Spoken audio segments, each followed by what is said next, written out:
I know I'm not supposed to assign value to these materialistic things, right? But fuck me, do I need them? Like, especially on the journey that I'm on now, it's so like hypocritical because it's supposed to all be about, accepting and grinding and whatnot. But like, there's just one thing constantly on my mind throughout the majority of the day, right?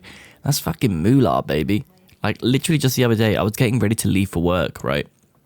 I take my bike out, flat tire, pump it up, still flat, and I can hear that it's coming out the valve, so it's not a puncture that I can fix, right? I need a whole new inner tube.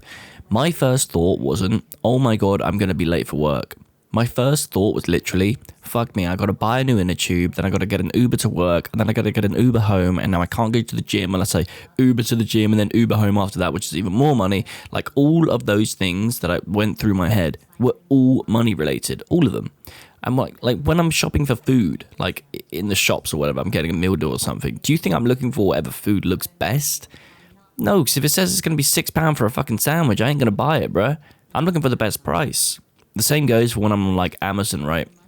Or like a few years ago when I was like very rarely editing and I was looking at like freelance jobs. It'd all be about how much I'm going to get paid for it comparative to the work that I'm putting in, right? Every single decision I was making in my life, almost every single decision, was all factoring in money as the main priority, right? My friends want to play a new game or something, right? I go on Steam, I check it out. $60? Fuck that, dude. You think I'm fucking made of money? Like, let's say I'm playing like some sort of game, right? Free-to-play game that's got like a skin shop, right? I'd go in the shop and I'd be like, all right, let's buy a little skin. I don't want to be a little default Andy for the rest of my life, right?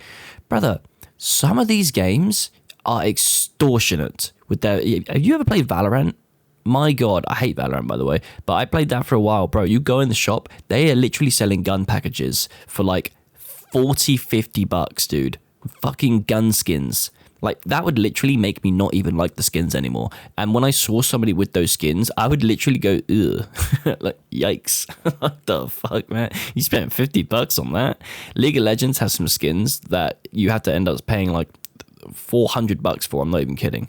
It's like the end of the route kind of skin, and it's like $400. And sometimes you see people with that shit, and I just think, oh my god, bro, what are you doing? What are you doing with your money, bro? So, whenever somebody tries to tell me, oh, money doesn't buy happiness, that fucking says who?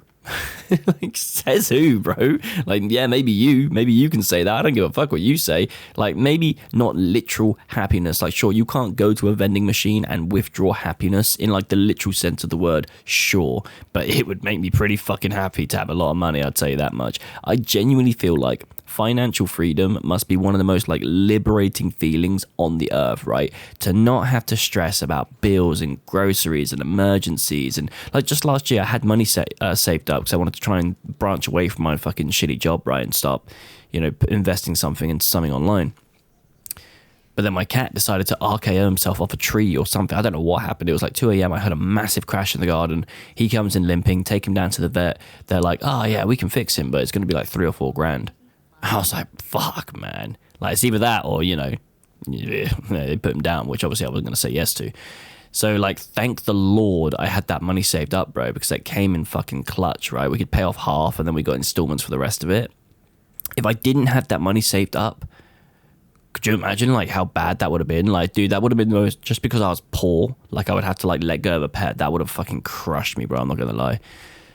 But unfortunately, that was literally the last 2 or 3 months of my savings just gone out of nowhere. I was like, oh, fuck it. I'm glad I had it, don't get me wrong. I don't regret it or anything. I'm very glad that I saved it up, because if I hadn't saved it up, the worst case scenario would have been way worse than that. But it's just the fact that, like, not having that money would have been fucking catastrophic in that situation, right? So I'm very glad that I had it.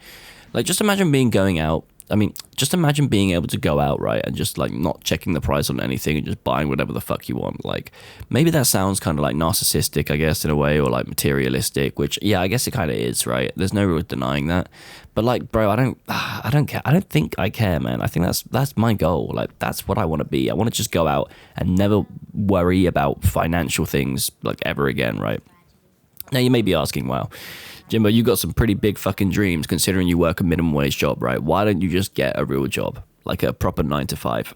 Dude, I'll be honest, I don't know what it was, but for as long as I can remember, ever since I was like 12 years old, right, I've just literally had the thought in my head that a 9 to 5 is never going to happen for me. I don't know what it was, bro, but I hear the phrase 9 to 5 and I think, fuck no, I'm not doing it. I'm just not doing it. Like, I think because when I was growing up, right, I would see so many adults talk about like how much they hated their jobs. They're like, yeah, well, you know, it pays the bills, fucking 40, 50-hour weeks.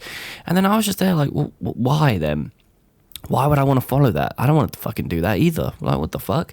And then as a kid, obviously, I discovered YouTube and I'd watch like KSI and stuff. Honestly, it's crazy to think how long KSI has been around. I was watching him like fucking 16 years ago or something like that. It's crazy. But I didn't know it at the time, but I knew somehow I'd be following suit. Well, realistically, as a kid, I thought, you know, I'm going to be KSI when I grow up. I'm going to be a YouTuber, right? But I knew somehow, some way, I'd be making money online. Like, I just knew I'd be making money on my own and not through a 9 to 5, which seems very I can't think of the word. It seems very stupid to say, I guess, considering I'm damn near 30 years old. I still ain't done shit, but I don't know. But then the YouTuber thing kind of didn't work out. Because I remember when I was like around 18 to 21, when I left school, I was like, finally, no more school. I can finally just put all the time into YouTube, right? So I had a little YouTube channel back in the day. A little League of Legends one. And you know what, bro? It actually did pretty good. I can't lie. In 6 videos, I think it got about 30,000 views or something, which for a 0 sub channel, it got to like 150 subs or something. Like, it's pretty damn good. But I was not in the right headspace for that sort of work at the time. Like, the thought of like thousands of people judging my work and like negative comments, and like I'd always think like, oh, is this edit funny? Is this going to be funny? Is my voice annoying? Is this play good? And then when I was playing League, because it was like a League of Legends highlights channel, I guess. When I was playing League, I'd get so stressed trying to make the perfect play, and if the play didn't go perfectly, I'd just get so angry because I'd be like, oh my god, I ruined the YouTube, ruined the career. Like, that started getting to me, and I just didn't enjoy any of it anymore. After like doing it for a couple months, I only did like 6 videos, and I was like, nah, this is driving me fucking nuts. I really underestimated like how taxing it is on the mental to actually just be like a entertainment YouTuber. That's why this is just so much better, bro. I just literally fucking yap about life, and I'm attracting people that actually relate to it, so it's very nice.